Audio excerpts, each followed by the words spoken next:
So, taking on the first stickers here, see how easily these come off here. I'm hoping a little bit of acetone takes them off. If that doesn't work, I'm gonna have to do some investigating to see how we can remove them. My two biggest concerns are obviously acetone's not the greatest to be putting on the plastic and fiberglass, so I do want to do this fairly minimally, if at all possible, because I don't want to do any further damage just to remove stickers. But we'll see what happens when we start going at it. The good thing is it looks like it's taking the sticker right apart, and I can't tell if that's taking color off of the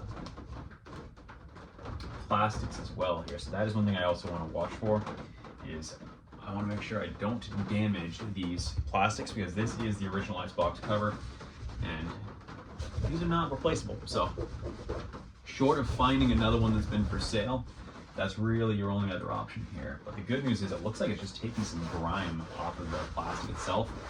So who knows? Oh, it's also a little bit of whites from the sticker itself that are just spreading out and around. So the good news is, worst case scenario, if I do stain the plastics a little more than I want, the backup plan is always just paint them a different color, and while that won't be true to the original format, it'll still look really good. And I've seen a lot of different colors people have used on here, and it comes out pretty good if you do a decent job of painting. So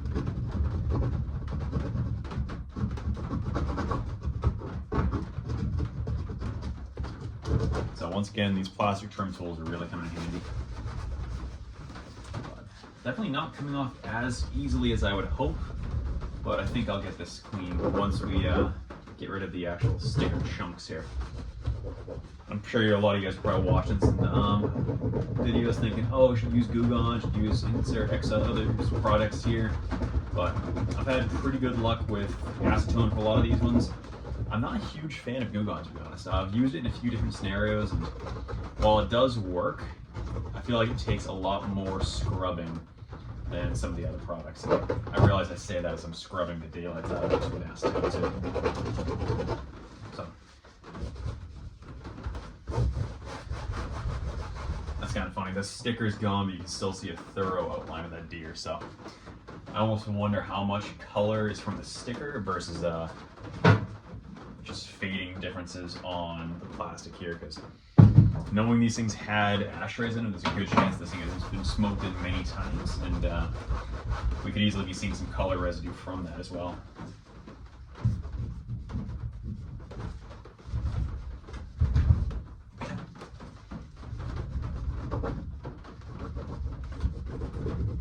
Well, the bad news is the underlying color of the deer is not really going away as much as I would have hoped, which tells me this very well could be discoloration into the plastic as well, and varying levels of fading. So there's a good chance we might be reverting to that backup plan after all, and painting these, which I'm sure my wife will be very happy about. But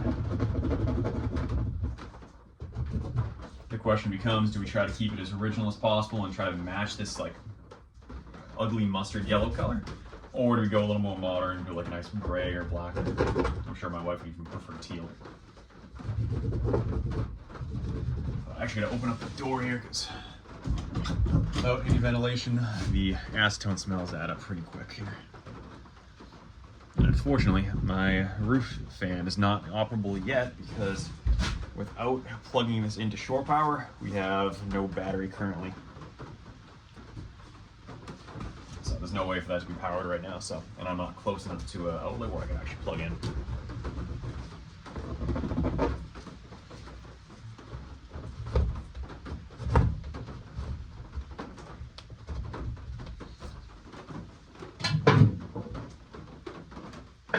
Also, one thing I need to get is a company Just Right that makes all the safety cans for gas cans and like scientific lab stuff like that. They make a dispenser for things like acetone and other products that you would want to have just a little bit on a rag, where you can press down and it actually puts it onto a rag in a reasonable amount. So a little better than trying to pour a 1 gallon can onto a single paper towel. Only problem is it's like $150 for a dispenser, and that's a little bit expensive to bite off for something so simple, when a $2 squeeze bottle would probably do just as well.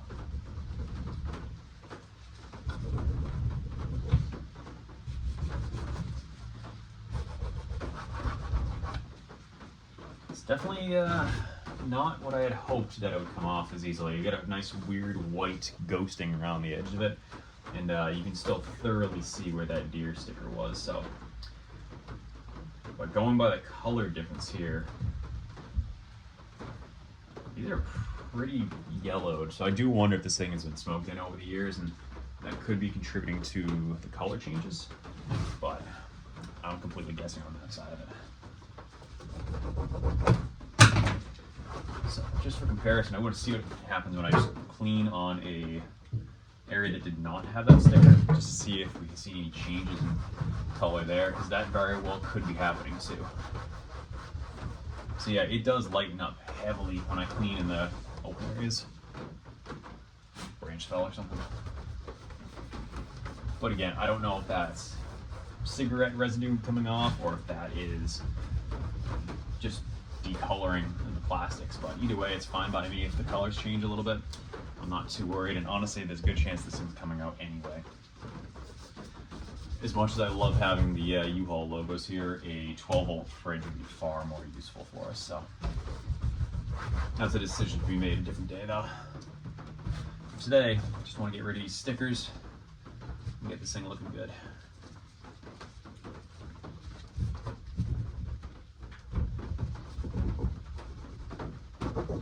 Alright, so I'm going to switch you guys over to a time lapse here and bring you guys around for the rest of the ride.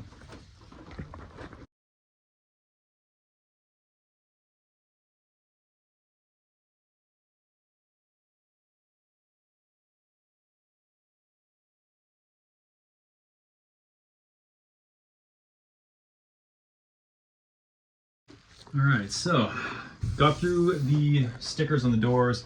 Definitely seeing some noticeable color differentiation on where the sticker was. Get some better lighting here. So where the stickers were is almost staying more of a whitish hue. So I think there's some of the color from the sticker itself kind of just smearing around with the acetone. But on the areas that didn't have the sticker and I'm still cleaning with the acetone, I'm finding it's still lightening it up quite a bit. So even though it was like a dark yellow, like almost like a mustardy yellow / brown, it's lightening it up to a much more mild tan here. So it could very well be the plastic color getting faded from the acetone, but honestly I think it is just from who knows how many years of this thing being smoked in and having a little bit of color residue there. So all honesty though, I think my game plan is going to be clean them as best I can, knowing there's probably going to be some inconsistent colors. Take all the hardware off and then spray them a new color so they're all nice and fresh. They look clean, uniform colors, and no weird differences to worry about here. So I'm going to clean this up a little more as we go before we paint it, but so far all 5 of the U-Haul doors and logos are now free of deer, and I'm going to come back into the corners. I'm going to remove these ducts next. The good news is where this is on fiberglass, I don't expect to see any discoloration changes, but just to be safe, I am going to test in a corner underneath the bunks, just so if there is something that changes in color, it's inconspicuous, because I'm not repainting the entire inside of this thing, because that would be a massive undertaking that I'm not looking forward to. So I'm going to do some more testing and see if any color changes come out, but let's adjust the lights here, try to get everything decent and see what we got. So,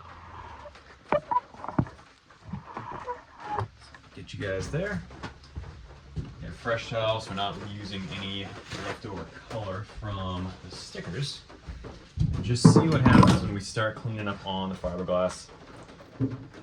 I would be willing to bet that it comes out perfectly fine without any issues, but I'd rather check and know for sure than guess and be wrong. So I actually use this sticker spot right here. I gotta come up around and clean out this glue residue anyway, so this is a perfect opportunity to see how we look. Yeah, so I'm not seeing any discoloration on the fiberglass itself. Again, I still want to be careful not to overdo it, because I believe that can still damage your gel coat on the fiberglass itself, and the less you mess with it, the better. So yeah, this is looking great. So it's coming off all that debris from this glue residue and whatever nastiness is here. So I'm going to go that route, clean this all up after I finish taking off the ducts, and I'm gonna have to do the same thing down here because we have all sorts of duct tape. We have just pull tabs that I've added in, none of which is stuff I plan to keep. So I'm gonna clean that all up and get this looking nice and clean. All right, so I'll get you guys back on time lapse and we'll go from there.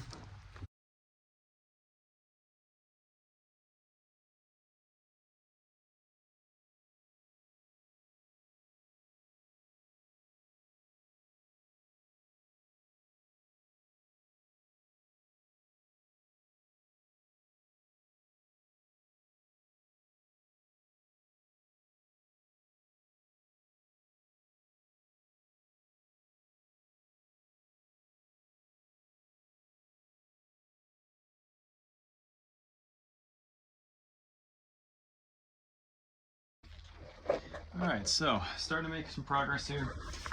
All of the stickers are officially gone.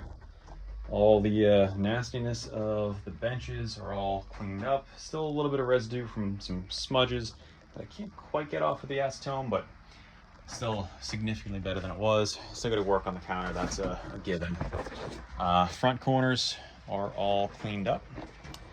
Still working down here a bit, but mostly clean under the bunks. Now, I'm going to turn this camera around here. Now, unfortunately, I did find some new problems for us to figure out here as we get further into the mess here. So, this is underneath the front driver's side cubby here. So, obviously, it's a big mess in here. One of the big known issues is the carriage bolts that hold the camper to the frame. Those all need to be replaced. So you can see one of them sticking up right here. It's thoroughly rusted. That's gonna get replaced in the next couple days. I got a full set coming in. So every single carriage bolt's getting replaced. That's a known thing. So the bigger issue I'm trying to address now is the rot spots. So if you notice right here, nice hard thunk, very solid. But if you go a little further back, you get this nice black color here, digs right in. So most likely this is gonna be rotted underneath. And you can see by the way it thunks, the rot is somewhere right around here. And that's gonna extend to here. Starts to get a little soft right here, nice and hard right here. So that's pretty much where I'm gonna be cutting to. So I'm gonna have to be working underneath this edge of the bunk here. So that's gonna be a fun one to cut. And that extends over here where we have the known rot issue. So that's all a given. I already knew that was coming. That's a better way to say that. The fun part that I found today is underneath the back. So taking a look in here, this is underneath near the rear bumper. All that puddling obviously is gonna be contributed over the last 24, 48 hours with all this rain, especially where the windows were out. I'm not worried about the water itself. That part's easy.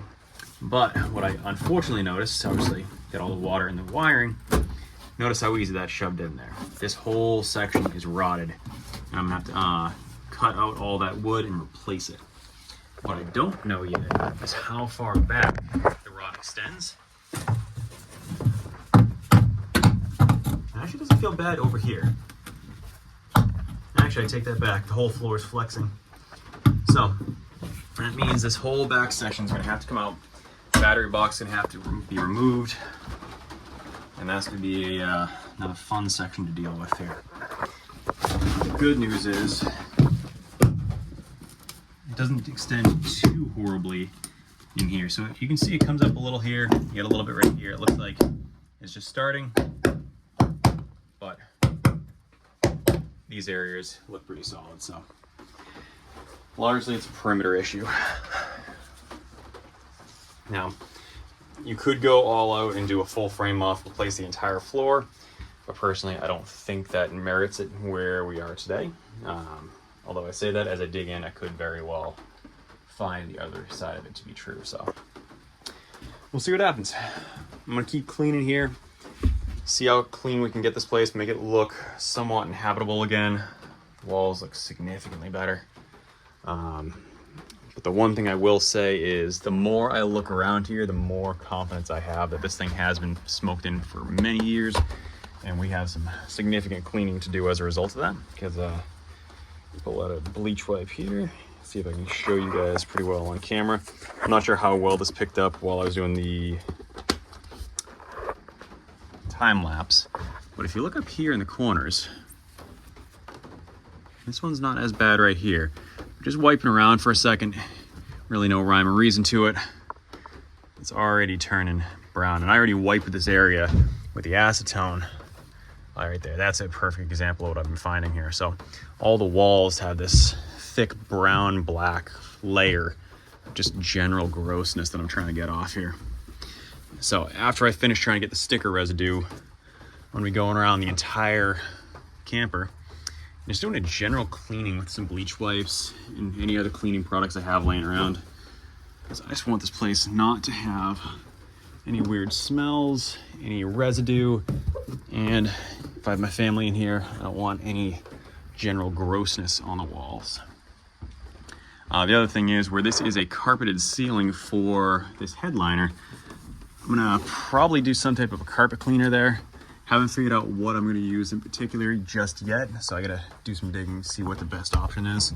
But I wanna make sure I can not destroy the glues that hold it up there, but also still make it nice and clean and have no residual odors, smells, or chemicals, bacteria, whatever else may be in there. I want to get rid of all of it. So I'm hoping to avoid having to replace it, but again, that's always an option if things don't come out as clean as I want them to, because again, it is just automotive carpet, so that's an easy enough thing to replace if the need arises.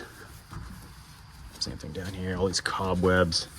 I am noticing near the floor is significantly dirtier than up high in some areas. Like if we look in the back here, I already started cleaning on this back one, where if you look at the right side, it's pretty nice and bright white. The left side though, it's just black.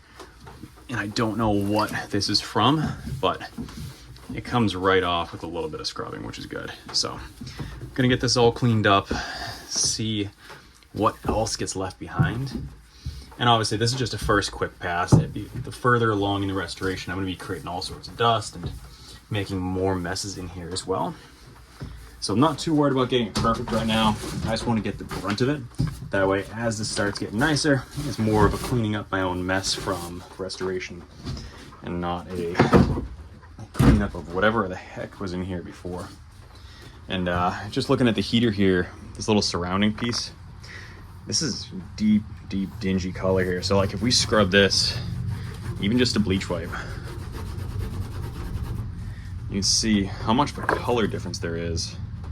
Try to get the light to show it better between the spot I wiped and where I had them. So that just gives me a little bit more confidence that all the color change on the doors when I was wiping that with the acetone really is just grime and maybe smoker residues coming off and not a damage to the plastics. But